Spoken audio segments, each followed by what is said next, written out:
আপনি যে মাস্তানি করে আপনাকে টাইট দেওয়ার জন্যে, নমরুদকে তো টাইট দিতে তাও মশা লেগেছে, আপনার তো কিছুই লাগবে না। কি শুধু যদি একটা রগ একটু অকেজো হয়ে যায়, আপনি নিজের পায়খানা নিজে খাবেন।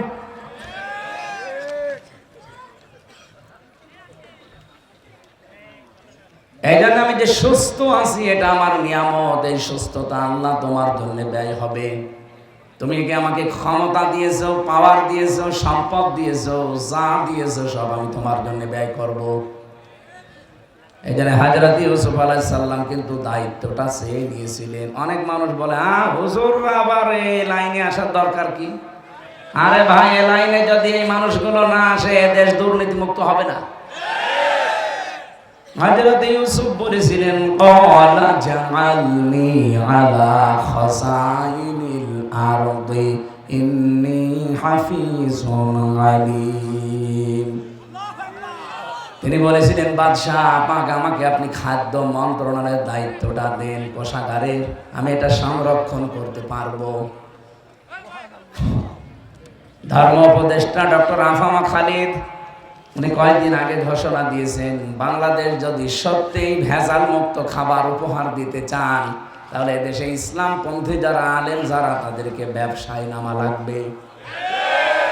এদের যদি সত্যি রাজনৈতিক ভাবে আপনি দেউলিয়া করে না দিতে চান, যদি সমৃদ্ধ করতে চান, অবশ্যই আলেমদেরকে এ রাস্তায় আসা লাগবে। আর আমরা যারা আসি এই নিয়তে আসি, আমাদের আখের গোছানোর চিন্তা না। যদি চিন্তা থাকতে হয়, ওসি সাহেবের গ্রামের বাড়ি মোড়লগঞ্জ, ওখানে যিনি এমপি ছিলেন মুফতি আব্দুস সাত্তার, আমি আসার সময় স্যারের সাথে কথা বলছিলাম, এখনো পর্যন্ত তার বাড়ি মাটির বাড়ি, সে একজন এমপি। গত বর্ষদিন আমি ছিলাম পাবনা, শহীদ আল্লামা মতিউর রহমান নিজামী রহমতুল্লাহ আলাইহি, ওনার বাড়ি দেখলাম, এখনো পর্যন্ত মাটির বাড়ি, উপরে টিন দেওয়া, অথচ দুইটা মন্ত্রণালয়ের লোকটা চালিয়েছে। আপনি আল্লাহর অলি খুঁজে পান না? না, আল্লাহর অলি খোঁজার জন্য বরিশালে যাওয়া লাগে। এই যে পাশের জেলা যশোর, মুহাদ্দিস আবু সাঈদ এমপি ছিলেন না? দেখেছেন তার বাড়ির অবস্থা। সাতক্ষীরার এমপি মাওলানা রিয়াসাত আলী, আমি নিজে গিয়েছিলাম তার বাড়িতে, কি অবস্থা, একটা ফকিরের বাড়ি, ওনার চাইতে ভালো। অথচ 15.5 বছর যারা চালিয়েছে, একজন এমপির নাম শুনলাম উনি মন্ত্রী হয়েছিলেন, ভূমি মন্ত্রী, ওনার বাড়ি 620টা। আপনার আর কয়টা লাগবে বলেন তো? আমার তো মনে হচ্ছিল যদি এই 6.5 মাস ওরা থাকতো, আমার এখনো 100টা বাড়ি ওরা বানিয়ে ফেলতো। বানালে কি হবে, 620টা বাড়ি থাকতে পারে না। কয়েকদিন আগে মালয়েশিয়া গিয়েছিলাম, ওখানে ওরা বানিয়েছে সাহেব পাড়া। কানাডায় তো বেগম পাড়া, এখানে বানিয়েছে সাহেব পাড়া। কিন্তু থাকতে পারে না, সব হোটেলে থাকে। যে হোটেলে উঠি দেখি দুই শয়তান নিচে বসে বসে চা খাচ্ছে। কি গো, হুজুর আমরা আগেই পালিয়েছি। কেন সাহেব পাড়ায় থাকবেন না? ওখানে থেকে মায়ের খাবো, দেশের জনগণ এখানে আছে, পিটিয়ে ভর্তা বানাবে। কি করলেন, 600 বাড়িটা একটা বাড়িতেও থাকতে পারেন না, ঢাকার বাড়িতেও থাকতে পারেন না, চট্টগ্রামের বাড়িতেও থাকতে পারলেন না, এমনকি গ্রামের বাড়ি বাঁশখালী, সেখানেও থাকতে পারলেন না। থাকবেন কোথায়?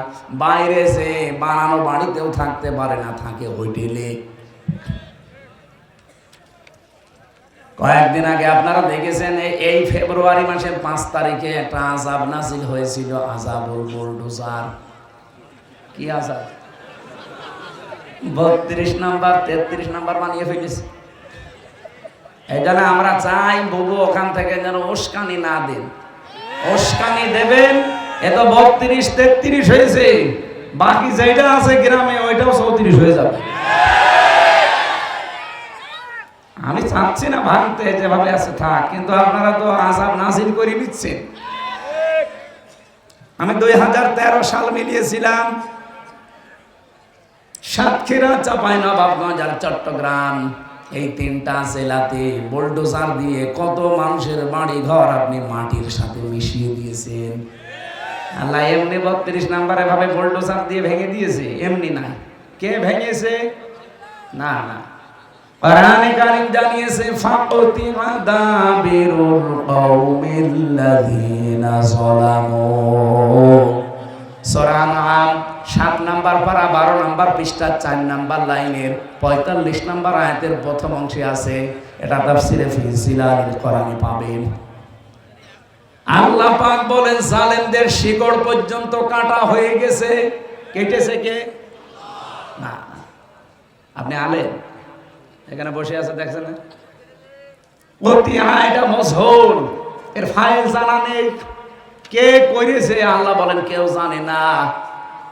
এই জন্য সারা দেশে জালেমদের বাড়ি ঘর অফিস দেখেন সব কিন্তু অধিকাংশ মাটির সাথে মিশে গেছে। মিশিয়েছে কে? কেউ জানে না। আমার কুষ্টিয়ার হানিফ সাহেবের বাড়ি যান, পায়খানার টয়লেটের এই যে প্যান পর্যন্ত খুলে নিয়ে চলে গেছে। হ্যাঁ, ইটও নেই। এখন নীলকে কেউ জানে না। এটা কেন করলেন আল্লাহ? এখানে কেন করলেন আল্লাহ আমাদের জন্য শিক্ষা আছে। এর পরের আয়াতে দেখবেন, এটা সূরা নমলে পাবেন 19 নাম্বার পারা 20 নাম্বার পৃষ্ঠা 7 নাম্বার লাইনের 52 নাম্বার আয়াত। এটা আধুনিক তাফসিরে দেখবেন। আল্লাহ পাক বলেন ফাতিলকা বুয়ুতুহুম খাফিয়াতাম বিমা যালামু। এই সেই ঘরগুলো, এই সেই 32 নাম্বার, এই সেই কুষ্টিয়ার হানিফ সাহেবের বাড়ি। যদিও নাম নেই, আমার আল্লাহ মনে হচ্ছে আগস্টের 5 তারিখের আগে আজটা আবার নাজিল করিস।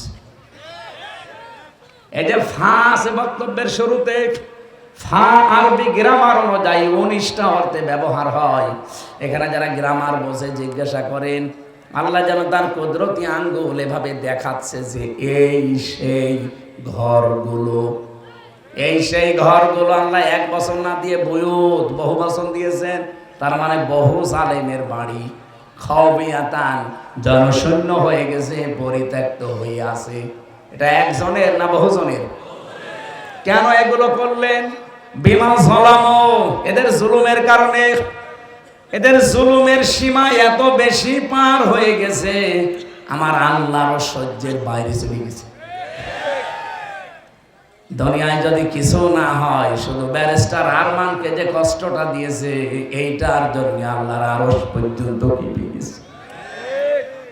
কয়েকদিন আগে ব্যারিস্টার আরমানকে ডেকেছিল একটা টক শোতে। উপস্থাপিকা যিনি একটা মেয়ে, আরো 3 জন আছে মেহমান। প্রত্যেকেই দেখলাম অঝোর নয়নে তার কথাগুলো শুনে কাঁদতেছে। মানুষ এত নিচে নামতে পারে, ক্ষমতার জন্য মানুষ এত কঠিন হতে পারে। ওনারা যেদিন ফেলে দিয়ে যায় দিয়াবাড়ি, ওই উত্তরা দিয়াবাড়ি মিরপুরের এলাকায়, ওই জায়গাটা পরশুদিন আমি আসার সময় দেখছিলাম। ড্রাইভার আমারে বলছে যে এই জায়গায় ফেলেছিল ওনারে। আল্লাহ বলেন বিমা যালামু, জালেমদের জুলুমের কারণে জায়গা পর্যন্ত আমি অভিশপ্ত করে দিয়েছি। এ পর্যন্ত ছিল ওদের ব্যাপার। পরের অংশ আল্লাহ আমাদের জন্য দিয়েছেন, ইন্না ফি যালিকা লাআয়াতান লিকাউমিন ইয়ালামুন। আল্লাহ ইন্না দিয়েছেন প্রথমে, মাঝখানে দিয়েছেন লামে তাকিদ। শব্দগুলো কত কত কঠিন, আমরা যারা আরবি গ্রামার জানি তারা টের পাই। আল্লাহ গ্যারান্টি দিয়েছেন 1 আয়াতে 2 বার। আল্লাহ বলেন অবশ্যই এর ভেতরে শিক্ষা আছে যারা জ্ঞানী তাদের জন্য। কিন্তু আগস্টের 5 তারিখের পর থেকে আমরা দেখছি অনেকের জ্ঞান আর কাজে লাগছে না, তারাও যেন ওই আগের মতো অন্ধ হয়ে গেছে। কোরআনে কারীম তাদের জন্য সূরা বানী ইসরাঈলের 8 নাম্বার আয়াতের মাঝের অংশে শুনিয়েছে, আইনা উত্তুম উদনা ওয়াজআলনা জাহান্নামা লিল কাফিরিনা হাসীরা। ওরা যা করেছে তোমরাও যদি ওদের মতো আচরণ করো আমি ওদের সাথে যা করেছি তোদের সাথেও তাই করব। এখানে ইন্না ফি যালিকা লায়াতিন দিয়েছেন, আরে নাম না দিলেও অর্থ হয়ে যেত। আল্লাহ এত বেশি জোর দিয়েছেন এই শব্দটাই। আল্লাহ বলেন অবশ্যই এখানে শিক্ষা আছে জ্ঞানীদের জন্য। জালেমদের এত বড় শিকড় যদি আমি কেটে ফেলতে পারি, এখন যারা আশায় আছো যে চেয়ারে বসবো আর আঙ্গুল ফুলে কলা গাছ হয়ে যাব, 5 বছর পরে তোমার বাড়িও শ্মশান হয়ে যাবে। এই জন্য সাবধান সাধু, সাধু এই জন্য সাবধান। কথা বুঝতেছে? আমাকে আল্লাহ যত নিয়ামত দিয়েছেন, ওসি সাহেবের জন্য নিয়ামত ওনার ওই চেয়ারটা, আমার জন্য নিয়ামত আমার এই চেয়ারটা। আমাকে আল্লাহ কথা বলার মতো যোগ্যতা দিয়েছেন। যে যে জায়গায় আছি আমরা প্রত্যেকের ওইটা তার জন্য নিয়ামত। আমার এই নিয়ামত আজকে থেকে যতদিন বেঁচে আছি আমি আল্লাহর জন্য শুধু ব্যয় করব। এই কথা আমি কাফনের কাপড় পরে বলেছি আল্লাহর ঘর তাওয়াফ করার সময়। 3 নম্বরে বলা হয় আল মুলকা লাকা, হে আল্লাহ আমি কিন্তু কাবা ঘর তাওয়াফ করছি, প্রদক্ষিণ করছি, আমি কিন্তু সব ছেড়ে দিয়ে তোমার পেছনে চলে এসেছি। কাবা ঘর প্রদক্ষিণ করা মানে, কাবার ঘোরা মানে কি? আমি দুনিয়ার সব ছেড়ে আমি আল্লাহর পেছনে ঘুরতেছি। এ ঘর যেহেতু আল্লাহর, আমি ঘুরছি কার পেছনে? আরো জোরে বলেন। শেষ কথা এইটাই বলে, হে আল্লাহ আমি যদি রাজ্য রাজনীতি দুনিয়ায় কিছু করেও থাকি, আজকে থেকে শুধু তোমার জন্য করব। অল মুলকা লাকা, অল মুলকা লাকা, তোমার জন্য করব আমি রাজনীতি। এতটুকু আল্লাহ বলেন, শেষ হয়নি। বিদায় তাওয়াফ করার সময় যে অধ্যাপক সাহেব যারা হাজির, শেষ কথা আল্লাহকে এটা শোনানো লাগে, আল্লাহ লা শারীকা লাকা লাব্বাইক, আমি চলে যাচ্ছি আল্লাহ, আমার নামটা তুমি লিখে রেখো, আমি কিন্তু মুশরিক না। আমি আজকে থেকে তোমার গ্যারান্টি দিয়ে গেলাম কোনোদিন আর শিরিক করব না। বাংলাদেশে যত হাসি রাজনীতি করে, সরকারি দলে বিরোধী দলে নিরপেক্ষ যারা আছে, বলেন তো এই 3টা কথা যদি মেনে চলতো, এদেশে আর কারো লাগতো না ইসলাম কায়েমে, হাজিরা যথেষ্ট। করছে হাজিরায় কাজগুলো, একটা কথা ঠিক রাখে না। ওখানে বলে ইন্নাল হামদা, প্রশংসা সব তোমার জন্য। এসে প্রশংসা করে মরা মানুষের। আরে ভাই, মানুষ তো মরেই গেছে, তার প্রশংসা করে করবেন কি? ওই প্রশংসা যদি তার না করে ওই মরা মানুষের মালিক যিনি, ওনার করতেন, আপনার অন্তর প্রশান্ত হয়ে যেত। কোরআনে কারীম জানিয়েছে আল্লাযীনা আমানু, যে মানুষগুলো ঈমান আনে, তাতমাইন্নু কুলুবুহুম বিযিকরিল্লাহ, আলা বিযিকরিল্লাহি তাতমাইন্নুল কুলুব। এই পৃথিবীতে ঈমানদারেরা যদি প্রশান্তি পেতে চায়, আমি আল্লাহ বলছি, আমি আল্লাহর নামে তাদের অন্তর ঠান্ডা হবে। আজকে থেকে আমলটা একটু মন মতো করেন। পৃথিবীতে যদি সত্যি আপনি প্রশান্তি পেতে চান, আল্লাহর নামের বাইরে আর কারো নাম নেই। আপনি বাবার নামে জীবনও শান্তি পাবেন না, মায়ের নামে শান্তি পাবেন না, নেতার নামে শান্তি পাবেন না। কি করেন আপনি? আপনাকে আমি কিছু বলেছি? আমার কণ্ঠ এখন এরকম হয়ে গেছে, কিছুই লাগবে না। এর উপর এখন টিরাক দিলেও কিছু হবে না। আপনি ভালো করে শুনুন, নিস্তব্ধ হয়ে যাবেন। ছাড়বে কয়টা? 3টা চলছে, ছাড়বে কি করে? গলায় তো পারছে না। আর এমন কোন টর্চার নেই, এই 3 বছরে ওরা করে না। আমার মাথার একেবারে চুল থেকে পায়ের তালু পর্যন্ত 1 ইঞ্চি জায়গা ফাঁকে না। এই জালেমরা যা করেছে, আমি জামা খুলতে পারি না। আমার কণ্ঠ যে এই যে নষ্ট হয়ে যাচ্ছে, শরীর নষ্ট হয়ে যাচ্ছে, কি ছিলাম আর কি হয়ে গেছে। স্বাভাবিক হতে এখনো সময় লাগবে, কিন্তু চাপগুলো তো যাচ্ছে না। আর 2-3 দিন গেলে বাঁচি। 1 মাস রোজা, এর ভেতরে তো আর এরকম নেই।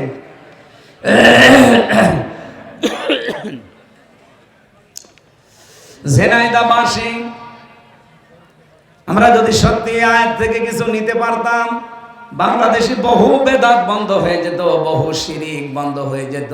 কত মানুষ আল্লাহর নামের পরিবর্তে ডাকে শালি বাবা, কেল্লা বাবা, ফতে বাবা, ন্যাংটা বাবা, খাজা বাবা, ডাকে না? বলেন বলেন। এখানে অনেক আলেম আছে। পৃথিবীতে 3টা অপরাধের শাস্তি আল্লাহ ডবল ঘোষণা দিয়েছেন। পৃথিবীর অন্য কোন অপরাধের শাস্তি ডবল হবে না, কিন্তু এই 3টা অপরাধ যারা জড়িত থাকবে তাদের শাস্তি হবে ডবল।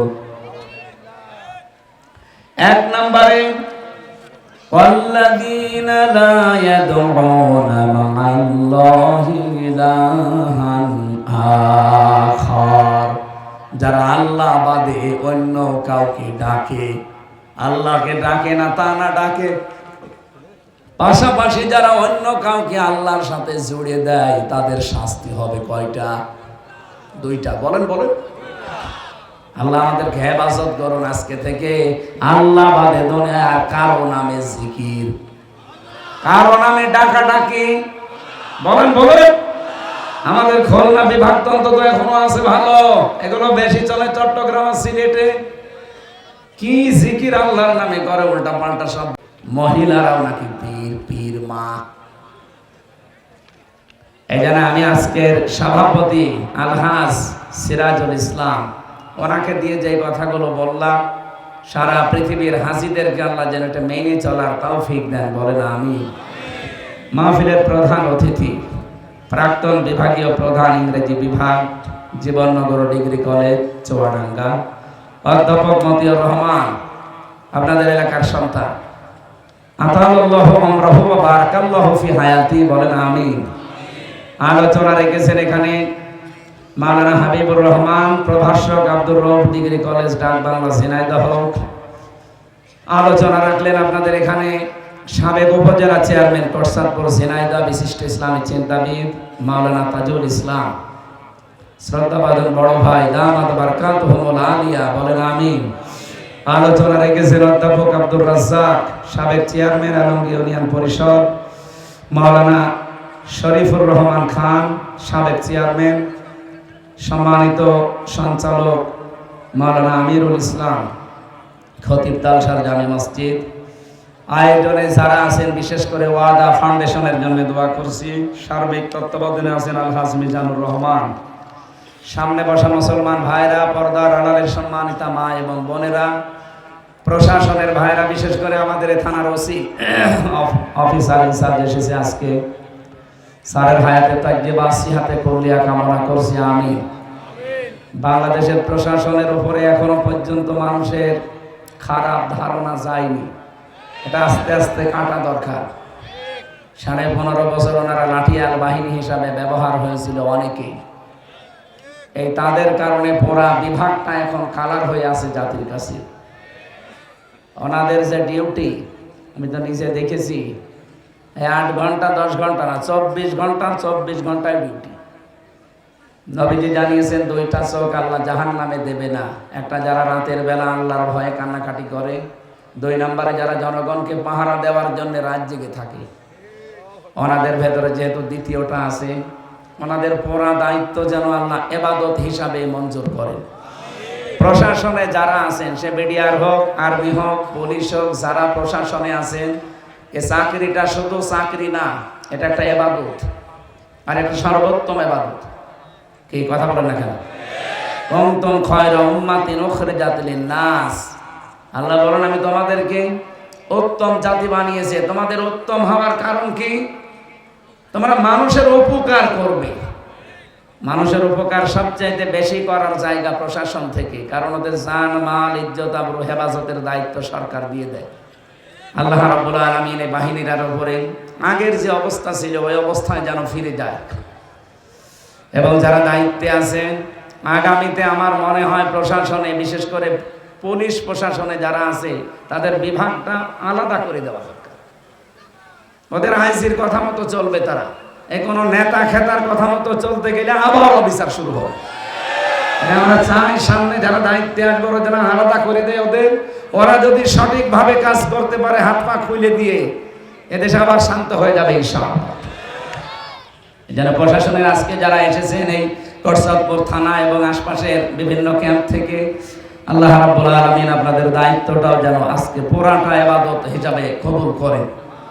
পর্দার আড়ালে যারা বসে আছেন সম্মানিত মা এবং বোনেরা, প্রাণপ্রিয় ঝিনাইদহবাসী, এলাকায় আমার ভাইয়ের বাড়ি এই পাশে 2-3 কিলো দূরে জগদীশপুর খালিদ সাইফুল্লাহ, সবাইকে নিয়ে আমি আল্লাহর দরবারে শুকরিয়া জানাই যিনি আমাদেরকে কোরআন শোনার একটা মন দিয়েছেন। 3টা জায়গায় যদি সময় ব্যয় হয়, সম্পদ ব্যয় হয়, কিয়ামতে আল্লাহ যখন জবাব নেবেন তখন এই 3টা জিনিস বাইরে রাখবেন। 1 নম্বরে যাদের সময় এবং সম্পদ কোরআনের পেছনে ব্যয় হবে, এই সম্পদের হিসাব কিয়ামতে দেওয়া লাগবে না, বাড়ি যে কালকে বলবে।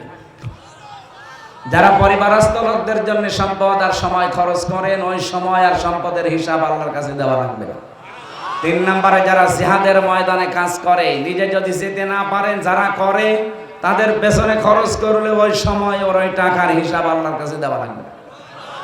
আর বাংলাদেশে এখন সামনে সবচাইতে বড় জিহাদ কোরআনের কারিমের এই 6666টা আয়াত এই দেশের 56,000 বর্গ মাইলের উপরে প্রতিষ্ঠিত করা। এটার জন্য যারা কাজ করছে, আপনি যদি নিজে করতে না পারেন, যারা করছে তাদের পেছনে সময় দেবেন, সম্পদ দেবেন। এক কথা বলে না, ওটা সবচাইতে বড় জিহাদ হবে এখন সামনে। কারণ 300 জন এমপির ভেতরে মাত্র 151 জন যদি আমরা পাঠাতে পারি যারা কোরআন বুকে নিয়ে যেতে পারবে, নামাজের ওয়াজ দেশে আর করা লাগবে না, রোজার ওয়াজ করা লাগবে না, যাকাতের ওয়াজ করা লাগবে না, কারণ এগুলো সব প্রতিষ্ঠা করা লাগে রাষ্ট্রীয় কায়দায়। আপনি পড়া কোরআন শরীফের ভেতরে নামাজ পড়ার কথা মাত্র 1 জায়গায় পাবেন। কয় জায়গায়? ফাসাল্লি লিরাব্বিকা, হে নবী আপনি নামাজ পড়েন আপনার রবের জন্য। কার জন্য? এই 1 জায়গায় আছে পুরা কোরআনে। কিন্তু নামাজ দাঁড় করান, নামাজ কায়েম করান, নামাজ প্রতিষ্ঠা করান, এই কথা আছে কোরআনে 82 জায়গায়। কত জায়গায় বলেন তো? 1 বেশি না 82 বেশি? কত বেশি বলেন? নিজে নামাজ পড়বেন মাত্র 1 বার পেয়েছি আমি, আর নামাজকে দাঁড় করানো লাগবে এটা 82 বার। এই জন্যে, কারণ একা একা এটা সম্ভব না, অন্তত 82 জন মানুষ তো লাগবেই। আর রাষ্ট্রে আমরা 18 কোটি মানুষ বাস করছি। এই 18 কোটির ভেতরে মাত্র 300 জন, এর ভেতরে মাত্র 151 জন। এরা যদি বলে মাননীয় স্পিকার আমরা নামাজের বিল চাই, দেখবেন তার পরের দিন এই বিধানটা বাংলাদেশে কায়েম হয়ে গেছে। আপনার আর ওয়াজ করা লাগবে না, ভাই সলিমদ্দি চলো নামাজ পড়তে যায় না, ও নামাজ পড়তে বাধ্য হবে, ওর বাপ পর্যন্ত পড়বে। নামাজের বিলটা কায়েম যদি হয়, আপনি হয়তো একটা ভোট দিয়েছিলেন যাকে, সেই লোকটা যদি সংসদে যে এই বিলটা কায়েমের পক্ষে কথা বলে, 18 কোটি মানুষ নামাজ পড়বে।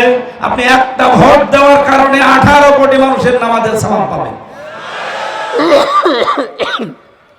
এইটা অনেকে বুঝে ফেলেছে, এই জন্য বলে হুজুর এটা রাজনীতি। এটা রাজনীতি হয় কি করে?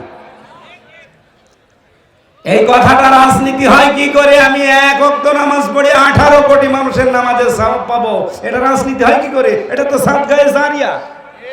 বলেন, আমাদের দেশে আমরা গোনায়ে জারিয়া বুঝি না, অনেকে সাদগায়ে জারিয়াও বুঝি না।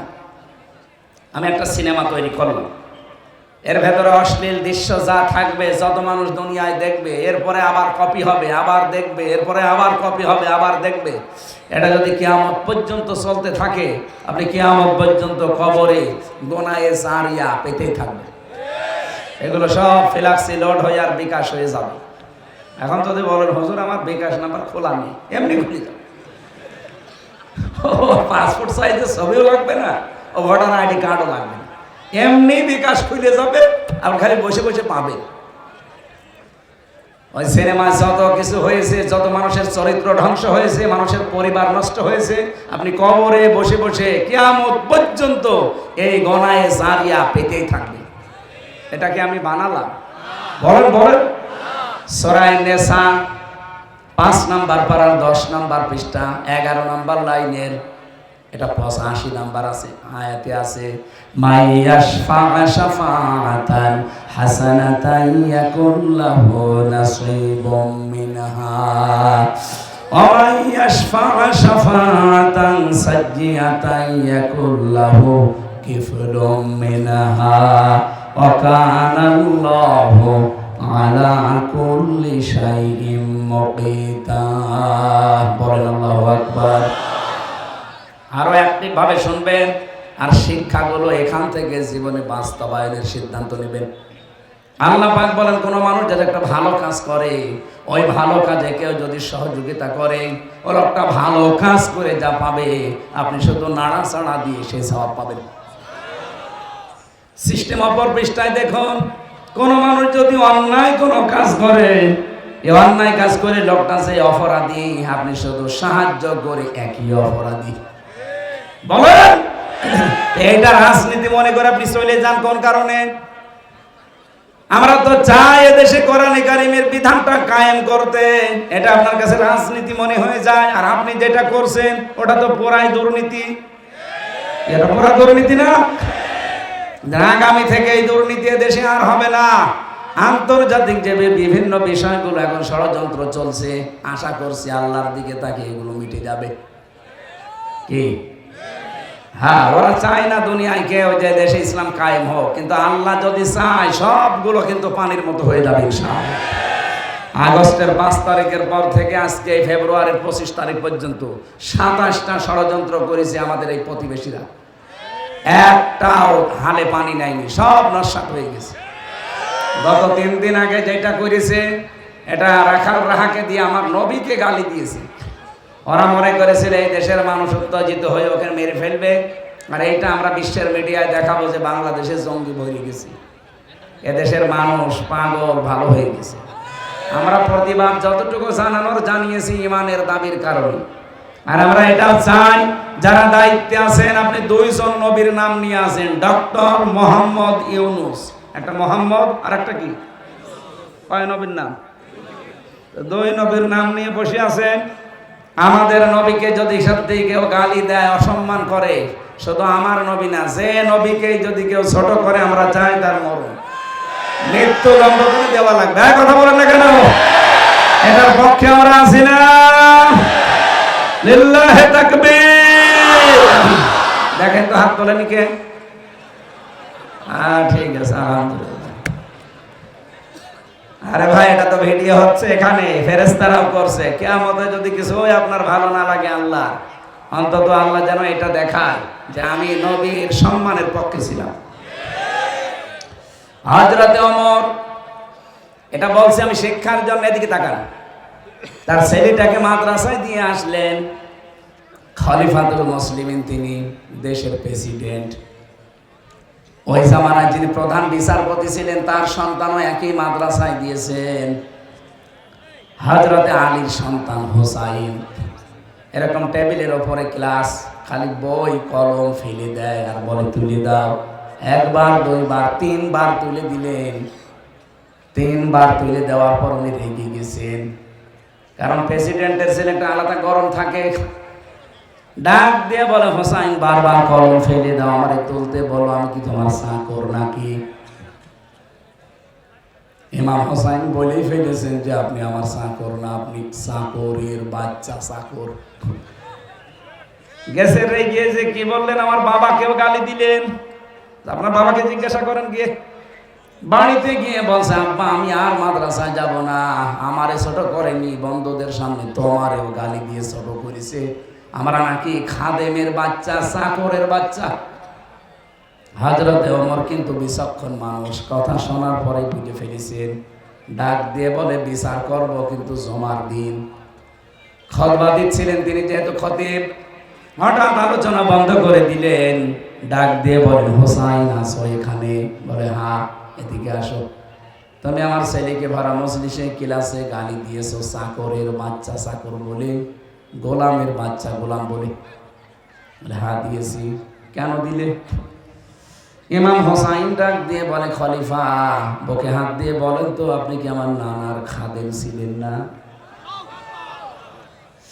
হযরত ওমরের কথা বন্ধ হয়ে গেছে। উনি বলে, আমি তো এভাবে কোনোদিন চিন্তা করি নাই। তুমি যে কথাটা বললে, এটা কি লিখে দিতে পারবা? কাগজ নিয়ে আসেন। খেজুরের পাতা নিয়ে এসেছে, উনি লিখে দিলেন, ও আর আমার নানার খাদেম ছিল, আমি দেখেছি, আমার নানার খেদমত করছে। খাদেমকে আমি খাদেম বলবো না, কি বলবো? ইতি হোসাইন ইবনে আলী লিখে দিলাম। হযরত ওমর কাগজটা হাতে নিয়ে চমা খেলেন, ডাক দিয়ে বলেন, নবীর সাহাবীরা, বিচার হয়ে গেছে। ছোট মানুষ আব্দুল্লাহ তো বোঝে না, বলে, বাবা তুমি তো বিচারই শুরু করলে না, হয়ে গেল কি করে? হযরত ওমর বলে, সন্তান, যে বিচার করেছি দুনিয়া না আখিরাতেও কাজে লাগবে। আমি যখন মারা যাব এই কাগজটা আমার কাফনের ভেতরে দিয়ে দিও। কিয়ামতের ময়দানে আল্লাহ পাক যদি আমার জীবনের কিছুই পছন্দ না করে, এই কাগজটা অন্তত তুলে দেখাবো, রব্বুল আলামিন আমার জীবনের কিছুই যদি তোমার ভালো না লাগে, কাগজটার দিকে তাকাও, তোমার নবীর নাতি লিখে দিয়েছে আমি নবীর খাদেম ছিলাম, এই ওসিলায় হলেও তুমি আজকে আমারে মাফ করে দাও। আকাশের তারকা দেখতে পান, জীবনে কেউ যদি গণনা করেন একদিন হয়তো শেষ করে ফেলতে পারবেন, কিন্তু হযরত ওমর মুসলমান হয়ে যত নেকির কাজ করেছিলেন কোনোদিন শেষ হবে না। এত নেকি আঞ্জাম দিয়েছিলেন তিনি, যে রাস্তা দিয়ে যেতেন শয়তান পর্যন্ত 40 দিন যেতে ভয় পেত। এত মর্যাদা যেই মানুষটার, হযরত ওমরের একক সিদ্ধান্তের উপরে কোরআনের 13টা আয়াত আমার আল্লাহ তার মন মতো করে নাজিল করেছেন, অন্য কারণ আমি এত আয়াত নাজিল হয়নি। এই মানুষটা যদি কিয়ামতের বিচারে এই সিদ্ধান্ত নিতে পারে যে আল্লাহ, কিয়ামতে যদি কিছুই তোমার কবুল না হয়, পছন্দ না হয়, এই কাগজটার দিকে একটু তাকাও, তোমার নবীর নাতির সই করা আছে, উনি লিখে দিয়েছে আমি নবীর খাদেম ছিলাম, এই ওসিলা হলো আমার আজকে মাফ করে দাও। আমাদের জীবনে তো এরকম একটা কিছু থাকা লাগবে। কি দেখাবেন আপনি? হাল্লাকা সিররুন ইনদাল্লাহ বাইনাকা আনতা ওয়া বাইনাল্লাহ, হাল্লাকা সাদাকাতুন তাখফা লা ইয়ালামুহা ইল্লাল্লাহ। তোমার কি এমন কিছু আছে যে কিয়ামতে তুমি দেখাতে পারবে? তুমি ছাড়া আর আল্লাহ ছাড়া কেউ জানে না ওই সাদগার বিষয়টা। এমন কোন গোপন দান তোমার আছে? এই জন্য দুনিয়াতে এমন কিছু গোপনে করা দরকার, এমন কিছুর পক্ষে থাকা দরকার যে জায়গায় আমার আল্লাহ নিজেও দুর্বল হয়ে যায়। এই জন্য আমি হাত তোলালাম। যে লোকটা গালি দিয়েছে রাসূলুল্লাহকে, ও যদি আমার বাবাকে গালি দিত, ওরে আমি আর পুরস্কার দিতাম দে। বিশেষ করে আমার দাদারে যদি গালি দিত, আমি আরো টাকা দিতাম, কারণ আমার দাদা আওয়ামী লীগ। না, গালি দিক, কিন্তু আপনি রসুলকে গালি দেবেন কেন? তামাম দুনিয়া আমরা রসুলের কাছে ঋণী। উনি যা দিয়ে গেছে তামাম দুনিয়ার মানুষ আমরা তার কাছে ঋণী। আর আপনি গালি দেন মানবতার এই মহান বন্ধুকে, আপনি তো মানবতার শত্রু। এই কথা বলেন না কেন? আর মানবতার শত্রু আপনি। এই জন্য আমরা আহ্বান জানাই ডক্টর মোহাম্মদ ইউনূসের কাছে, যারা এই দেশে এরকম কিছু করবে আইন পাশ করে দেন, আমরা সরাসরি তার ফাঁসি চাই। আগামীতে কোনো শয়তান যেন আর সাহস না পায়। আর আমরা হাত তুললাম এই কারণে, কিয়ামতের দিন এই ভিডিওটা যেন আমাদেরকে আল্লাহ দেখায় যে যা রসুলের পক্ষে যে যা করেছে তাকে আল্লাহ কিছু দিয়েছে। নবীর আপন চাচা আবু লাহাব ও তো জাহান্নামে যাবে, কিন্তু এই দুইটা আঙ্গুল দিয়ে নবীজির জন্মের কথা শুনে খুশি হয়ে তার নিজের কাজের মেয়েকে বলেছিল, যা তোর আমি মুক্ত করে দিলাম। আল্লাহর নবীর জন্য এতটুকু করে সে কিন্তু লস করেনি, আল্লাহ ওইটাই কবুল করে নিয়েছে, যদিও সে কাফের। কি কথা বুঝতেছেন? শেখ সাদী রহমতুল্লাহ আলাইহি জীবনে বহু কিছু লিখেছে, কিন্তু 3 লাইন লেখার পরে তার আর কিছু মনে ছিল না। বালাগাল উলাবি কামালিহি কাশাফাত দুজাবি জামালিহি হাসানাত জামিউ খিসালিহি। এরপরে তার কলম থেমে গেছে। তাহাজ্জুদের নামাজ আদায় করে যায় নামাজে ঘুমিয়ে পড়েছে। গভীর রজনীতে নবীজি এসে বলে, সাদী কি চিন্তা করো? হযরত শেখ সাদী বলে, হে রাসূল, জীবনে বহু কিছু লিখেছি, কোনোদিন আমার কলম থেমে যায়নি। আজকে আপনার নামে আমি একটা কবিতা লিখতে গেলাম, 3 নাম্বার লাইনের পরে আমার আর মনে আসে না। বিশ্ব নবী বলেন, সাদী কলম হাতে নাও, আমি যে লাইন চতুর্থটা বলছি ওটা লিখে নাও। সাল্লু আলাইহি ওয়া আলিহি। এটা কিন্তু কোরআনের আয়াত না, হাদিসও না, একটা কবিতা। অথচ এটা মানুষ কত আনন্দ নিয়ে পড়ে, কত আগ্রহ নিয়ে পড়ে। শেখ সাদী রহমতুল্লাহ আলাইহি কত কিছু দুনিয়ায় লিখেছেন, তার কিছু এত প্রসিদ্ধ হয়নি, অথচ রাসূলুল্লাহর নামে শুধু 3 লাইন লিখে তিনি আজ বিশ্ববিখ্যাত হয়ে আছেন। আমরা আবার আহ্বান জানাচ্ছি, এই দেশে কিয়ামত পর্যন্ত যেন কেউ বিশ্ব নবীকে অপমান করতে না পারে। আপনার গালি দেওয়ার দরকার হলে আমার বাবারে গালি দেন, আমার দাদারে গালি দেন, এ কথা বলে না কেন? উনি সুপারিশ করা ছাড়া, ওনার সিগনেচার ছাড়া কেউ জান্নাত যেতে পারবে না। আপনি যত বড় ইমানদার হন আর যত বড় ক্ষমতাধর হন, মরে যাবেন, নবীজি বলেন যদি হ্যাঁ আমি লিখে দিলাম এটা জান্নাতি, আপনি পাবেন। উনি যদি বলেন না আমার সিগনেচার নেই, আপনি যত বড় পীরের মুরিদ হন, আপনি জাহান্নামে। কথা বলেন। আশা করছি আমি ইঙ্গিত দিলে আপনি বুঝে ফেলেছেন। আজকে থেকে দলমত এই জায়গায় অন্তত আর দেখবেন না যে না ওটা জামাত ইসলামের নবী, আমার না। আপনাকে কি কবরে রাখার সময় ওই কথা বলা হয়? তখন তো ঠিকই বলি বিসমিল্লাহি ওয়া আলা মিল্লাতি রাসূলিল্লাহ বলা হয়। জামাত ইসলামের লোক মরে গেলে যেই দোয়া, আপনিও মরে গেলে ওই দোয়া, কিন্তু রাসূলুল্লাহর ক্ষেত্রে কোনো পার্থক্য। এজন্য আমরা এই জায়গায় যেন এক থাকি। আল্লাহ এবং রাসূল এই দুই জায়গায় কোনো ঝামেলা করা যাবে? আপনি জমি জায়গা নিয়ে বউ নিয়ে মারামারি করেন, অসুবিধা নেই, এই জায়গায় কোনো ঝামেলা চলবে না। আমরা কোরআনে কারীম থেকে যে নির্ধারিত আয়াতের উপরে তাফসীর করব বলে বলে বসেছি, কতগুলো আয়াত পড়েছি, এতগুলো সম্ভব না, একটা শব্দের উপরে কথা বলবো যেটা নিয়ে বাংলাদেশ, ভারত আর পাকিস্তানে বেশি ভেজাল। আমি বিশ্বের যতগুলো দেশে গেছি, যেহেতু আকিস গ্রুপে আমি চাকরি করি, তাদের ক্ষতি এই হিসাবে তারা আমারে একটা ভিসা লাগিয়ে দিলে 27টা দেশ ঘোরা যায়। বহু দেশে নিয়ে গেছে আমারে। ওনাদের 175টার উপরে দেশে ব্যবসা চলে, সেখানে 8-10 হাজার 15-20 হাজার মানুষ কাজ করে। সেখানে নিয়ে যায় মালিক, আমারে নিজে নিয়ে যায়, যে ওই 8-10 হাজার মানুষের মাঝে কথা বলা। ওনাদের একটা লাভ আছে, এটা মাইকে বলা ঠিক হবে না, কারণ ওই মানুষগুলোর ভেতরে যদি আল্লাহর ভয় ঢোকে তাহলে তারা কাজে ফাঁকি দেবে না। আমার কুষ্টিয়ার বিহারবি কেবল একজন আছে, মজনু সাহেব, প্রতি বছরে 100-র উপরে মানুষকে হজ করায়। আমি একদিন একজনকে জিজ্ঞাসা করলাম এনার উদ্দেশ্য কি, বলছে 2টা। 1 নম্বরে হজ যদি করে ওই হাজী সাহেব যে দায়িত্বে থাকবে, অন্তত চুরি করা তার দ্বারা একটু কঠিন হবে। টাকা 1-1.5 লাখ 2 লাখ 5 লাখ খরচ হোক, কিন্তু ওর দ্বারা যে 30-40 বছর একটা কাজ করে নিলাম, সেখানে অন্তত দুর্নীতি হবে না, চুরি হবে না, এই গ্যারান্টি মজনু সাহেব মনে করে। এই কারণে 100 জন 150 জন 200 জন হজ করায়, টাকা খরচ হোক, সওয়াবও হচ্ছে, কাজও হয়ে যাচ্ছে। আকিস গ্রুপেরও ওইটাই না, আমাকে ভালোবাসে তারা, তাদের অনেক স্যাক্রিফাইস আছে আমার জন্য, আমি দোয়া করি তাদের জন্য। যতগুলো দেশে ঘুরলাম সবচাইতে বেশি ভেজাল এই আয়াতের প্রথম শব্দটা নিয়ে বাংলাদেশে, ভারতে আর পাকিস্তানে। একেবারে প্রদেশ প্রদেশ ঘুরে ঘুরে আমি দেখেছি, ভারতের কোনো জায়গা আমার বাদ নেই, সব প্রদেশে ঘুরে ঘুরে দেখলাম এইটা নিয়ে ঝামেলা। বাংলাদেশের কোনো জেলা থানা তো আমার বাকি নেই, সব জায়গায় যে দেখলাম এইটা নিয়ে ভাঙা। পাকিস্তানে যত জায়গায় সব ভেজাল এইটা নিয়ে। আজ এই ভেজাল নিরসন করা দরকার। প্রত্যেক জমার দিন সারা পৃথিবীর যত মসজিদ, আমি যেখানেই নামাজ পড়েছি, জমার নামাজ, দেখেছি ইমাম সাহেব এই আয়াতটা শেষে পড়ে, ফাযকুরুনি আযকুরকুম ওয়াশকুরুলি ওয়ালা তাকফুরুন। 4টা বিষয় আল্লাহ আমাদেরকে প্রতি জমার দিন ইমাম সাহেবের মাধ্যমে স্মরণ করায়, যে আমাকে স্মরণ করো, আমি স্মরণ করব, আমার শুকরিয়া আদায় করো, নাফরমানি করবা না। কয়টা কথা? আরো চলো। 1 নম্বরে আমাকে স্মরণ করো, আমিও স্মরণ করব, আমার নিয়ামতের শুকরিয়া আদায় করো, নাফরমানি করবা না। হয়ে গেছে না বলা? বুঝেছেন কারা? হাত তোলেন তো। ঠিক আছে, তাহলে মোনাজাত করি। আপনি যখন বলছেন যে আমি বুঝে পেয়েছি, আমি কি করবো?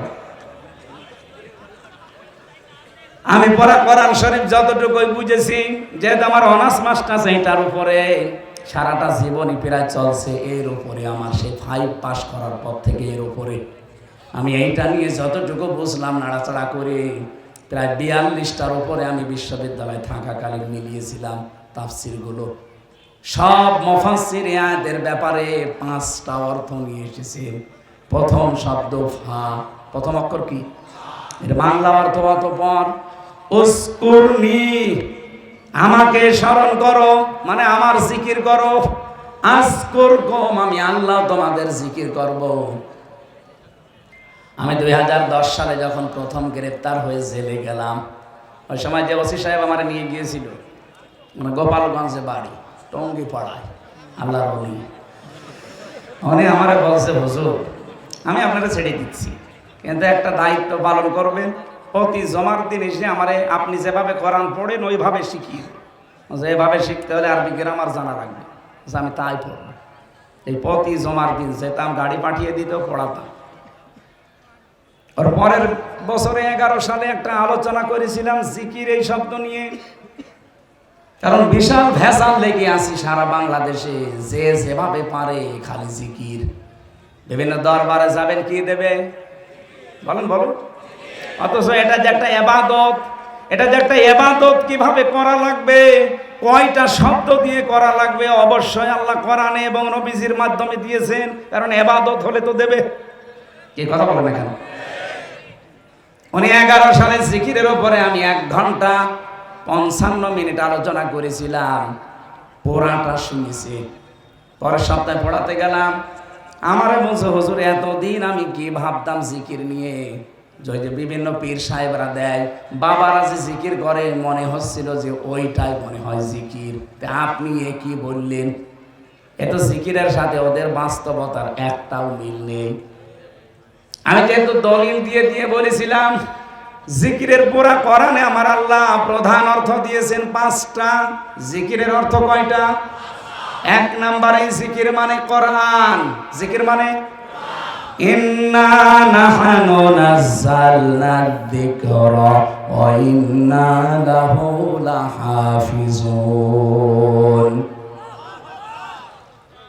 এটা সূরা হিজরের ভেতরে 9 নম্বর আয়াতে আছে। আল্লাহ বলেন, এই জিকির আমি আল্লাহ নাযিল করেছি, আর এই জিকিরকে সংরক্ষণের দায়িত্ব আমি আল্লাহ নিয়েছি। তাহলে জিকিরের প্রথম অর্থ কোরআন। আপনি যদি জিকির করতে চান, কি পড়া লাগবে? আরো জোরে বলেন। এটা কি বুঝেছেন? জিকির মানে কি? এর চাইতে আর অন্য কোনো জিকির করার দরকার আছে? জিকিরের 2 নম্বর অর্থ, জিকির মানে উপদেশ। কোরআনে কারীম জানিয়েছে, ফাযাক্কির বিল কুরআনি মাই ইয়াখাফু ওয়াঈদ। এটা সূরা কফের ভেতরে আছে। এটা 26 নম্বর পারা, 19 নম্বর পৃষ্ঠা, 13 নম্বর লাইনের 50 নম্বর আয়াত, কোরআনে কারীমের 45 নম্বর সূরা। এটা রব্বুল আলামিন বলেন, ফাযাক্কির, হে নবী আপনি উপদেশ দেন, বিল কুরআনি, যাকে উপদেশ দেবেন আপনার পুরা উপদেশ হবে কোরআন কেন্দ্রিক। কি হবে জানেন আপনি? মাইয়া খাফু Amit, so admonish and or by the holy Quran him who fresh my threat দিয়েছেন যাদের অন্তরের ভেতরে আল্লাহর ধমকের ভয় আছে, কোরআন দিয়ে উপদেশ দিলে দেখবেন কিছু না কিছু তাদের কাজ হচ্ছে। আপনি বাবার জীবনে সারা জীবন বসে বসে শোনাবেন, কিচ্ছু হবে না। যখন শুনবে ভালো করে শুনবে, যেই বাড়ি চলে যাবে ভুলে যাবে। কিন্তু কোরআনে কারীম দিয়ে কেউ যদি আলোচনা করে, উপদেশ দেয়, এই যে শোনায়, সোহাগা ছিটিয়ে দিলে যেরকম হয়, আল্লাহ বলেন এরকম হবে। স্বর্ণকে সারা জীবন চালাবেন, জীবনও গলাতে পারবেন না। কি কথা বলছেন না কেন? ওর পরে সোহাগা ছিটিয়ে দিলে পানির মতো গলে যাবে। মানুষের অন্তর আমার আল্লাহর কুদরতি হাতে। আপনার ওই বাবা কি করেছে, দাদা কি করেছে, সারা জীবন বলবেন, শুনবে, বাড়ি যাওয়ার আগে ভুলে যাবে। কিন্তু কোরআনে কারীম দিয়ে যদি অন্তরে আঘাত করতে পারেন, যত কঠিন অন্তরের মানুষ অনুরোধ হয়ে যাবে। এই জন্য আজকে থেকে আমাদের পুরো আলোচনা হবে কোরআন কেন্দ্রিক। কারো উপদেশ শুনতে চাইলে কিসের উপদেশ শুনবেন? আরো জোরে বলেন। কোরআনের উপদেশ শুনতে হলেও আপনার যোগ্যতা থাকা লাগবে। কারণ বাংলাদেশে বহু জায়গায় আয়াত পড়ছে কোরআনের, কিন্তু চলে যাচ্ছে ব্যাখ্যা করতে গিয়ে নিজের মন মতো। এই যে আমার তাহেরি ভাই যেটা করে, বলেন তো, তাফসির মাহফিলে, ওয়াজ মাহফিলে আজিমুস শান বিশাল কিছু লিখে উনি আয়াতও পড়ে। কয়েকদিন আগে আমি ব্রাহ্মণবাড়িয়া ছিলাম পাশে, ওনার থেকে মনে হয় খুব বেশি 8 কিলোমিটার দূরে। উনি আলোচনা করছে, কুল হুয়াল্লাহু আহাদ, হে নবী আপনি বলেন আল্লাহ এক। ঠিক আছে না? ঠিক আছে না মানে এ পর্যন্ত ঠিক আছে না? হ্যাঁ নবী আপনি বলেন আল্লাহ, বলেন আরো জোরে বলেন। এ পর্যন্ত শুনলাম। এরপরেই দেখি এবার চলে গেছে উল্টো লাইনে, বলে এই নবী কোন নবী? এটা ফাতেমার বাবা।